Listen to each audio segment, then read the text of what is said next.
Hello, it's Tuesday the 23rd. I'm FX Blue. This is the market brief. So the old market volatility around central bank meetings remains pretty high. And that's despite the meetings having much more predictable outcomes since forward guidance was introduced. The Bank of England, for example, they meet under the threat of negative interest rates.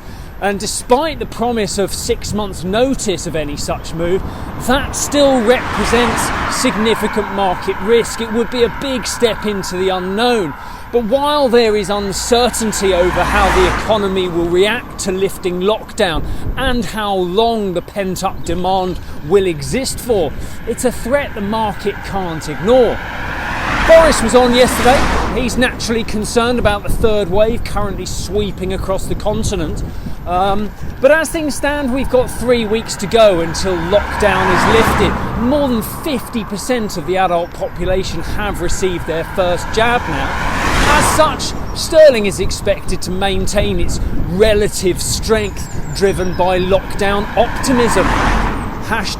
#Locktimism. We had a pretty uneventful day yesterday though.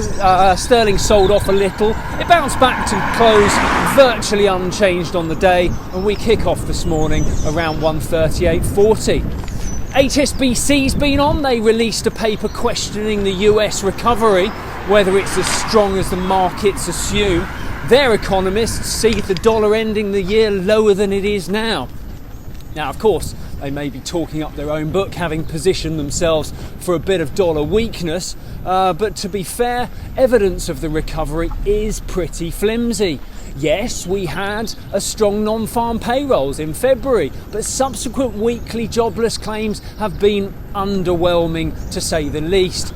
Confidence indicators are positive based on the expected success of the stimulus package, but the dollar bulls seem to be assuming that higher inflation is going to require some attention, and that could be misplaced.